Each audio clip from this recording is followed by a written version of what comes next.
Welcome to the Catholic Sobriety Podcast MINISODE. These shorter episodes provide quick tips and information that you can refer back to when you need it most, so you can achieve and maintain your desired level of sobriety. I am your sobriety coach and host of this podcast, Christie Walker. Let's get started. On today's minisode, I am going to talk about alcohol and aging. Now, I talked in depth about some of this, the perimenopause, menopause, and postmenopause on my last podcast episode with Maureen Brent-Nell. So I invite you to go and listen to that. You can listen to it before this one or after this one, but it got me thinking about all the ways that alcohol does really help us in the anti-aging department. In fact, it speeds up the aging process on our bodies. And I'm going to talk about that quickly in today's minisode. So let's get into it. I'm just going to touch really quickly on the perimenopausal and postmenopausal phases, because I have women that come to me and say, Christie, I used to be able to drink in, this much or whatever, but now I'm realizing it's really taking a toll on my body. I'm getting worse hangovers. My sleep is really, really messed up. I'm up for like 3 hours at a time.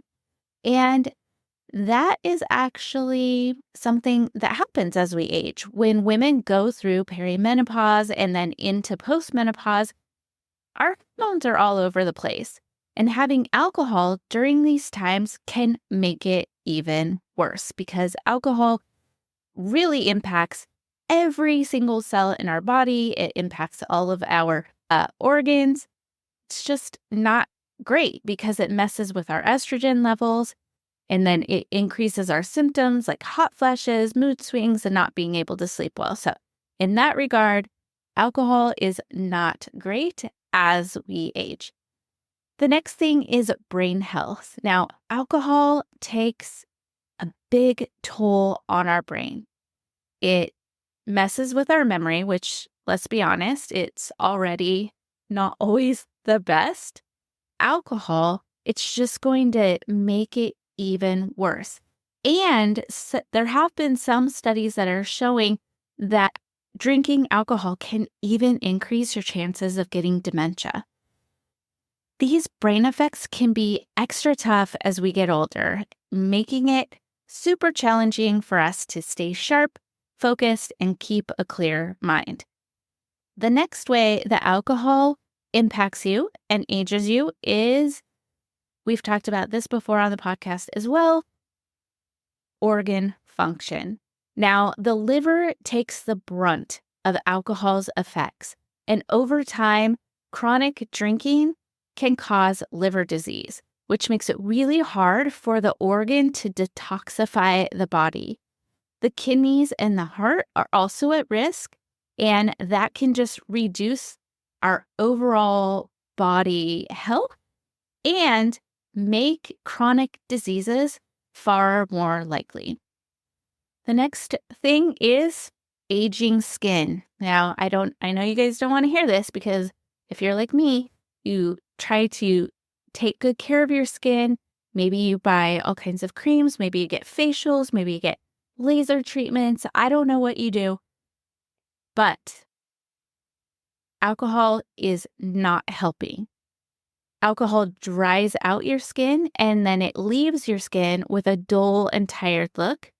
And then it can also cause inflammation and break down collagen. And so we definitely don't want to speed that up by drinking a lot of alcohol, which is causing inflammation and breaking down the collagen.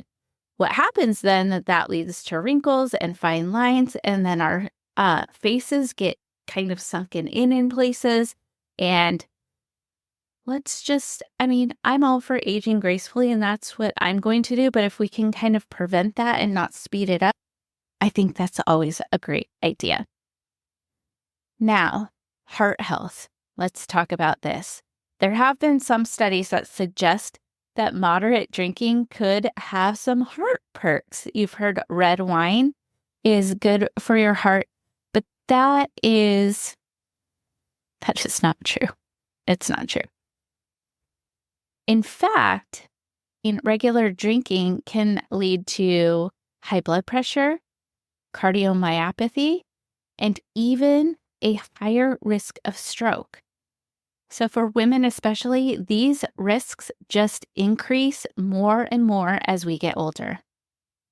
And then the last thing, I kind of talked about it in the anti-aging section, but if you are striving for a healthier lifestyle, you're eating right, you're working out, you're taking care of your mental health, you are just making sure that when you do drink, you detox the next day. So you're running and you're drinking green juices or whatever you like to do to stay healthy. Alcohol just kind of undoes everything that you've been working toward. It's packed with empty calories. It disrupts your sleep. And we know sleep is super important for our overall health and our mental wellness. It can also lead to unwanted weight gain and just make it tougher for you to hit your health goals. So if you are worried about how alcohol might be speeding up your aging process, I don't want you to stress because I have a free guide called Drink Less or Not at All. And that is a Catholic guide to freedom. And what it does, it's 12 pages. I have tons of tools in there and things that I use with my own clients that will help you gain clarity around your drinking so that you and figure out what your triggers are so that you can reduce or eliminate alcohol. And that way you can take alcohol or leave it from a place of peace. Well, that wraps up today's episode of the Catholic Sobriety Minisode. Thank you so much for joining me, and please be sure to subscribe to this podcast so you don't miss a thing. And remember, I am here for you. I am praying for you. You are not alone.